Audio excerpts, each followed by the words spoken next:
Assalamualaikum warahmatullahi wabarakatuh. Selamat pagi teman-teman semua. Apa kabar? Semoga Anda teman-teman semua dalam keadaan sehat walafiat ya. Amin.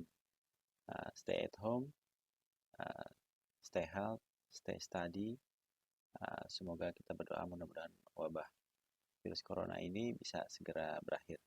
Oke, uh, topik yang ingin saya sampaikan kali ini yang teman-teman bisa lihat nanti di layar materinya, topiknya mekanisme forex. Materi ke-13 ya, dari mata kuliah Manajemen Keuangan Internasional. Nah, teman-teman bisa download ya PowerPoint-nya di modul e-learning. Materi ini memenuhi kewajiban mengajar kita melalui e-learning ya, menggantikan tatap muka ya, karena kita tidak bisa ke kampus karena memang ada pelarangan PSBB ya. Semoga bermanfaat. Di materi ini saya banyak menggunakan landasan dan referensi dari buku wajib atau buku referral yang sudah saya sampaikan di awal perkuliahan, menggunakan buku dari karangan Bapak Amdi Hadi seperti ini ya bukunya. Teman-teman kan sudah tahu semuanya, jadi banyak contoh literatur yang digunakan diambil dari buku ini. Nah, yang menarik dari topik kali ini, nanti kita akan membahas arbitrase forex ya. Masih menyambung materi sebelumnya, materi ke-11 tentang law of one price, di mana idealnya dengan satu barang yang sejenis ya, di waktu yang sama, di beberapa tempat yang berbeda, idealnya harganya itu juga sama, law of one price. Tapi ternyata ada terjadi di waktu yang bersamaan, di lokasi yang berbeda, harganya berbeda. Nah, di situ ada terjadi misprice. Nah, dari kesempatan memanfaatkan waktu yang ada, teman-teman bisa mengambil keuntungan. Nah, nanti kita akan belajar triangular arbitrase. Seperti kita ketahui bahwa negara-negara di dunia ini memiliki waktu yang berbeda. Waktu di Indonesia dengan waktu di Australia berbeda. Begitu juga seterusnya. Nah, dari perbedaan waktu itu kita bisa memanfaatkan peluang arbitrase untuk mengambil keuntungan dari selisih forex ya. Oke, nah tidak panjang lebar, silakan nanti teman-teman saksikan. Jika ada pertanyaan, silakan kirim email atau WhatsApp ke saya ya. Jika ada kekurangan atau khilaf, mohon maaf selebihnya. Demikian yang saya sampaikan pembukaan kali ini. Semoga bermanfaat. Sekali lagi, wassalamualaikum warahmatullahi wabarakatuh. Oke, assalamualaikum warahmatullahi wabarakatuh. Apa kabar teman-teman mahasiswa UGL? Teman-teman bisa lihat di layar monitor topik yang kali ini yang mau saya sampaikan, materi ke-13 mata kuliah Manajemen Keuangan Internasional. Topiknya mekanisme forex transaction ya. Kalau dari buku Hamdi Hadi yang kita sebagai rujukan ya, yang kita pegang masing-masing, materi ini banyak atau menceritakan kelebihan dari transaksi arbitrase bagi investor. Jadi kalau kita bisa mengetahui, kita bisa memahami transaksi arbitrase, di situ ada peluang kita bisa memperoleh keuntungan ya atas perbedaan harga untuk satu objek yang sama. Nah, di sini kebetulan objeknya itu forex ya. Oke. Ini latar belakangnya ya. Jadi walaupun banyak negara mengintegrasikan ekonominya secara regional gitu ya atau kawasan, tapi perbedaan forex sulit dihilangkan. Nah, ini maksudnya mau ceritanya seperti itu. Oke, kalau dari buku Hamdi Hadi di halaman 151 ternyata volume transaksi yang banyak diperdagangkan itu adalah UK ya, atau pound sterling. USA itu kedua, Japan yen ketiga dan seterusnya. Saya pikir tadinya USA pertama ya, ternyata kalau dari buku ini pound sterling atau UK yang pertama ya, hampir 31%. Oke. Nah, masih sama dari halaman 151 ternyata tipe transaksi forex ya, mekanisme forex saya pikir tadinya yang paling banyak itu spot nomor satu ya, ternyata dari sini swap 52,63%. Swap itu apa? Swap itu pertukaran ya, pertukaran misalkan suku bunga antara US dollar, misal kalau kita punya suku bunga atau punya interest dengan suku bunganya US dollar 2%, itu bisa di swap dengan suku bunga euro misalkan, seperti itu. Contoh ya. Oke, saya lanjut. Oke, kalau dari arbitrase forex transaksi itu dibagi atau dibedakan menjadi tiga ya. Lokal arbitrase, internasional triangular arbitrase, dan CIA atau cover interest arbitrase. Nah, kita banyak nanti akan memberi contoh. Saya akan memberi contoh di yang topik yang kedua ini ya, yang internasional triangular arbitrase, di mana ketika objeknya sama, forex di negara yang berbeda, nah itu bisa terjadi perbedaan kurs ya, sehingga itu muncul peluang arbitrase ya. Lokal dulu ya. Jadi kalau untuk lokal arbitrase idealnya mata uangnya sama, pasarnya sama di Indonesia, harga jualnya sama, tapi bisa berbeda ternyata realisasinya. Di bank A harga jual di bank A bisa berbeda dengan harga jual di bank B. Nah, di sini kebetulan harga jualnya 8.025 untuk bank A, lalu di bank B 8.080 ya, padahal tempatnya sama, harganya pasarnya sama gitu ya, waktunya sama, tapi kok bisa beda ya, karena hukum supply dan demand. Mungkin demand di bank A dan di bank B berbeda. Mungkin demand yang di bank B itu bisa jadi lebih kecil daripada di bank A dan sebaliknya ya. Oke. Nah, ini contoh real bahwa di counter rate, saya kutip dari laman BCA, itu BCA pada kurs 18 November tahun 2017, kurs jual dolarnya 13.588, sedangkan di panin 13.589, padahal waktunya sama, harinya sama, tempatnya sama gitu ya, cuman banknya beda, ini bisa terjadi perbedaan. Begitu juga dengan kurs beli. Kalau teman-teman lihat US dollar di sini juga berbeda gitu ya.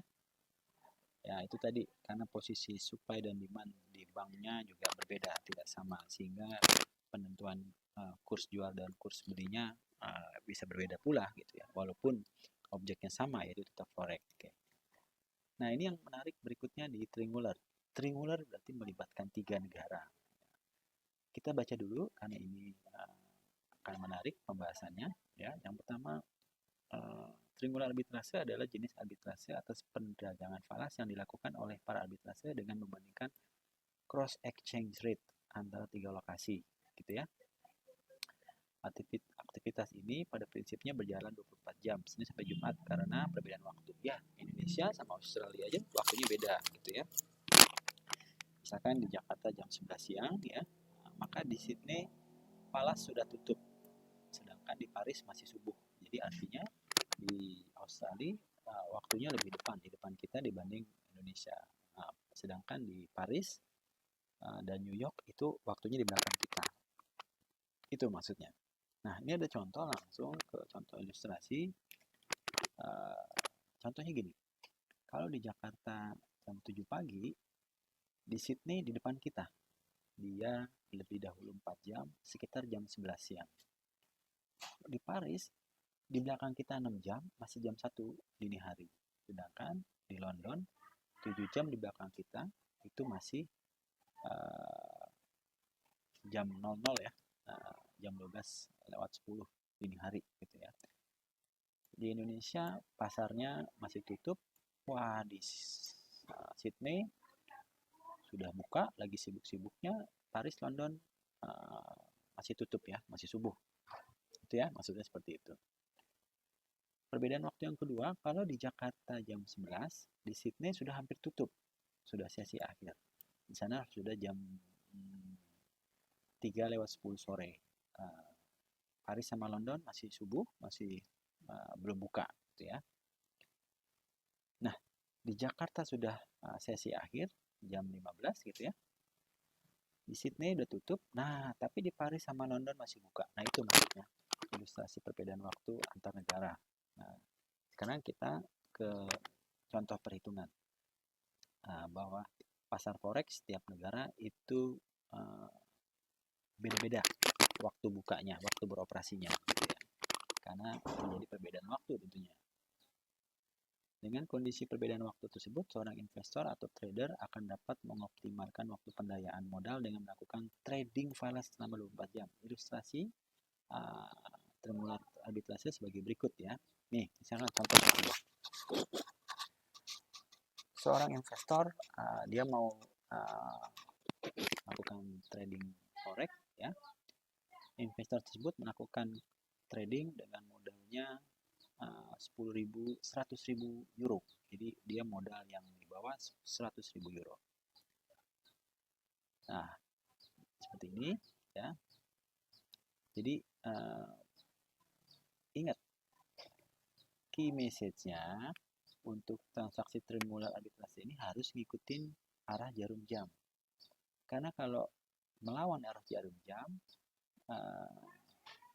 itu akan beresiko bagi investor atau forex trader tadi, justru bukannya keuntungan yang nanti akan didapat, tapi sebaliknya. Nah, di soal di sini kita coba ikuti arah jarum jam dari Paris dulu ya, dari Paris, New York, London gitu ya. Nah, nanti sebaliknya kalau di contoh ilustrasi berikutnya kalau dia berlawanan arah jam bagaimana? Tadi ingat investornya modalnya berapa? 100.000 US dollar. Nah, dia bawa modalnya itu ya let's say misalkan investornya itu orang Indonesia, dia punya duit 100.000 US dollar, dia pertama masuk ke bursa forex, market forex di Paris. Posisi nilai tukar 1 euro terhadap US dollar adalah 1,1. Sehingga dia gampang. Dia menukarkan euronya ditukar dengan US dollar. Sehingga berapa yang didapat? 110.000 US dollar. Oh ya, sebelumnya saya mau cerita dulu. Jadi si trader tadi itu sudah bisa membaca bahwa terjadi disequilibrium dengan dia berhitung secara kasar cross rate. Ternyata kalau menggunakan metode cross rate terjadi perbedaan harga. Oleh karena itu dia melihat peluang. Cross rate-nya dari mana? Nah, ini. Di Paris, nilai tukar US dollar dan euro 1,1. Seharusnya kalau dia equilibrium sama, tidak ada peluang arbitrase, cross rate antara New York dan London itu harusnya 1,1 juga. Tapi kalau menurut perhitungan ini ternyata 1,064, sehingga kalau dibandingkan ini tidak sama. Ketika tidak sama, maka terjadi peluang arbitrase. Kita lihat di New York ya, nilai tukar 1 pound terhadap dolar 1,5 ini ya. Oke. Lalu di London nilai tukar 1 euro terhadap pound 1,41, sorry. Oke ya. Jadi kalau ini terjemahkan New York ya 1,5 di sini. Terus pound terhadap euro kenapa 0,71? Nah, kita lihat di sini. Ya, yang mau dijadikan denominator atau satuan adalah euro, sehingga 1 dibagi 1,41 sama dengan ya 1,41 di 1 dibagi 1,41. Nah, sehingga 1 euro sama dengan 0,71 pound. Ini dibulatkan ya, tinggal di sini. Sehingga kalau ini dikali ya, ini dikali 1,5 dikali 0,71 sehingga nah ini 1,05 di sini ya, ini mungkin pembulatan ya di belakang. Oke. Itu terjadi beda. Nah, padahal di pasar Paris 1,1. Nah, terjadi disequilibrium. Nah, berarti ada peluang di sana. Itu message-nya ya. Oke, kita ambil contoh. Investor dia masuk ke bursa forex di Paris ya, dia jual euronya ditukar dengan US dollar, maka akan memperoleh US dollar 110 US dollar. Lalu hasil investasi investor di pasar atau di bursa Paris, dia jual lagi, dia bawa ke New York ya, dolarnya ditukar dengan pound. Berapa yang didapat pound? Ya, gampang sekali, gitu ya. US dollarnya dijual, ditukar dengan pound, dapatnya 73.370 pound. Dari mana? Kita bisa lihat di sini, ya. Nilai tukar 1 pound sama dengan 1,5 US dollar, ya. Sehingga nilai tukar 1 US dollar terhadap pound 0,67. Dari mana itu? Tadi gampang sekali, ini ya. 1 dibagi 1,5 sehingga 0,67 dikali 110.000. Ya, 73.370. Nah, ini ya. Oke. 73.370. Oke. Nah, duit poundnya lalu investor tersebut ketika pasar London buka, dia masuk ke London. Ya, di London dia jual poundnya, ditukar menjadi euro. Kenapa ditukar menjadi euro? Ingat, modal awalnya euro. Di sini. Ya. Berapa yang diperoleh euronya? Gitu. Nah, teman-teman bisa lihat pound sterlingnya dijual, ya, ditukar menjadi euro, maka dia akan memperoleh 103,45. Apa hubungannya? Coba teman-teman lihat di sini. Modalnya 100.000 euro, di akhir penghujung transaksi menjadi 103 forex tradingnya, maka investor tersebut mendapat keuntungan 3.452 euro, ya, 3.452.000 euro itu. Nah, itu maksudnya ketika terjadi perbedaan suku bunga, perbedaan nilai tukar currency di negara New York dan London, di situ dia akan memperoleh keuntungan. Oke ya. Sekarang mengikuti arah jarum jam. Pertanyaannya kalau di berlawanan, bagaimana? Nah, ini kalau berlawanan, tetap dia modalnya, kalau tadi euro, sekarang kita coba kita ganti menjadi US dollar ya. Investor tersebut memasuki bursa Paris ya, pasar uang Paris, dia tukar US dollarnya menjadi euro sehingga menjadi 90.900 euro. Dari mana? Itu tadi 1 US dollar sama dengan 0,99 euro. Dari mana? 1 dibagi 1,1 ya. Oke, jadinya sampai segini. Lalu kalau yang sebelumnya arah jarum jam, dia ke New York dulu baru London, tapi ini sebaliknya, ke London dulu. Euronya ditukar menjadi pound. Berapa yang didapat? Yaitu didapat 64.000. Dari mana? Ya, dari mana ini? Ya, ini tadi euronya ya, yang 90.900 ya, ditukar ya menjadi pound sterling ya, jadinya dapatnya 64.448. 90.000 dikali 0,79 ya. Jadi setiap 1 euro sama dengan 0,7 pound, 0,709 pound, sehingga dapatnya sekian. Nah, dari London dia masuk ke bursa New York. Nah, gitu ya. Dia jual di bursa New York. Nah, tadi poundnya 64.448 dijual menjadi US dollar. Nah, kita lihat di sini yang menarik.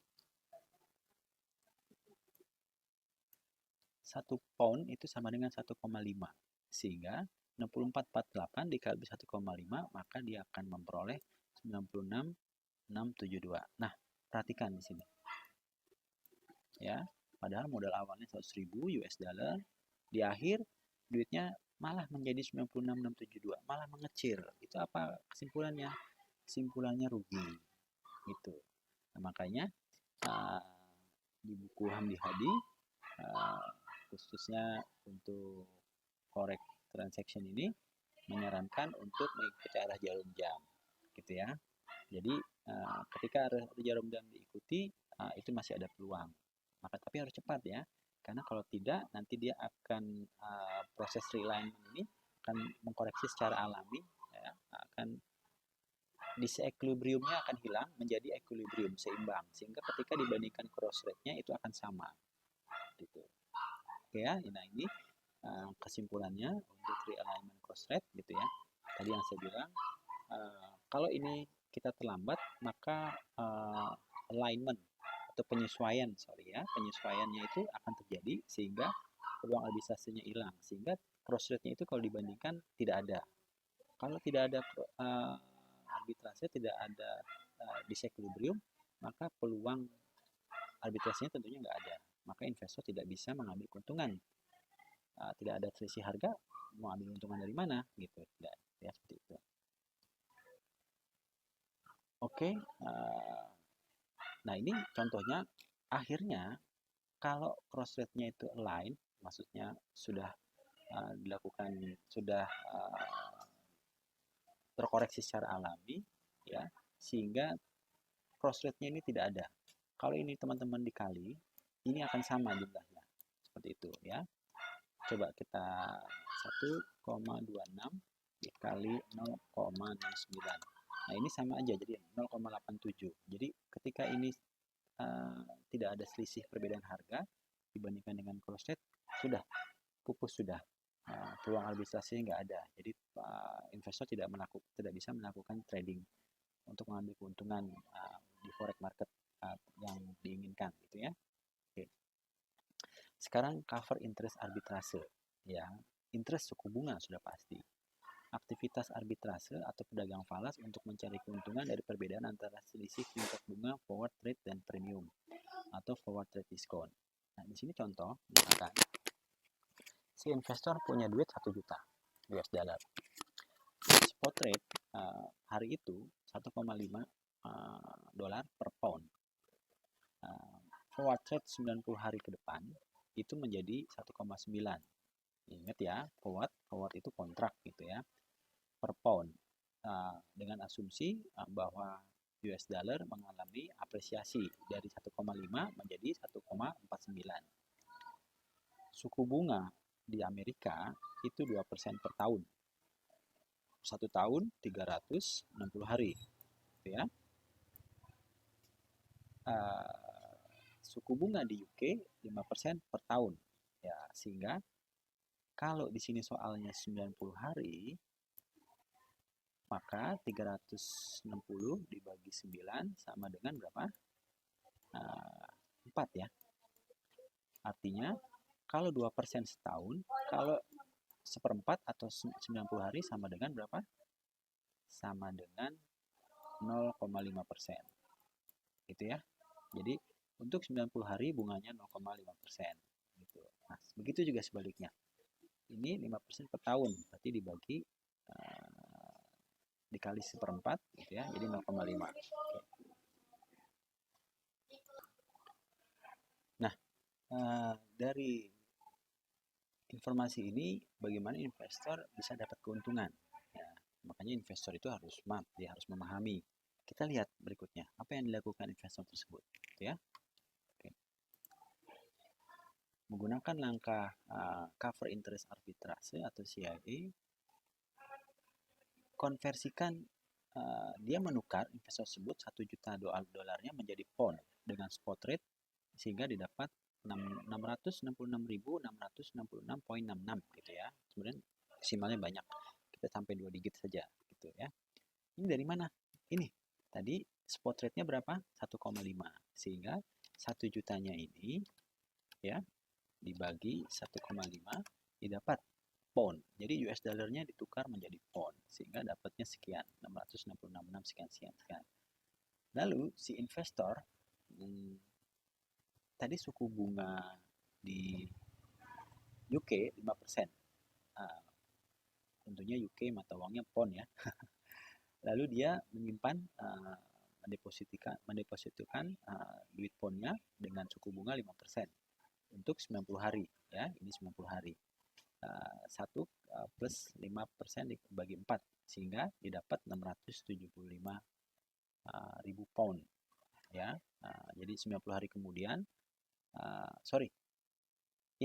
jadi 666.666,66 ini disimpan, didepositokan, maka setelah 90 hari menjadi 675 dengan suku bunga 5% per tahun. Karena ini cuma 90 hari, maka dibagi 4, 5% dibagi 4 gitu ya, dikali dengan investasi awalnya atau deposito awalnya. Secara bersamaan yang poin 3 ini ya, si investor melakukan forward contract untuk menjual pound dengan harga. Nih, tadi kan forward trade itu untuk 90 hari yang akan datang diprediksikan US dollar akan apresiasi dari 1,5 menjadi 1,49. Nah, ini di investornya pintar, dia melakukan forward contract untuk menjual pound 90 hari yang akan datang. Jualnya bukan sekarang, tapi kontraknya sekarang 90 hari yang datang, jualnya ini dengan harga 1,49 per pound. Kan nanti dia dari duit investasinya ini yang disimpan deposito yang di poin 2 dia akan dapat 675 hari di 90 hari kemudian. Lalu pada saat yang bersamaan dia forward contract untuk menjual pound dengan harga 1,49 per pound untuk menjadi dolar gitu ya, 1,49 pound. Nah, sehingga setelah maturity jatuh tempo, maka si investor akan memperoleh sekian, 1.500.750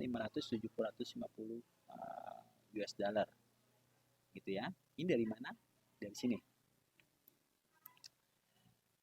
Depositonya cair 90 hari 675.000 US dollar. Lalu dia menjual dengan harga 1,49 ya kan, dikontrak, sehingga si investor akan memperoleh 1.750 US dollar nih, oke ya, ingat.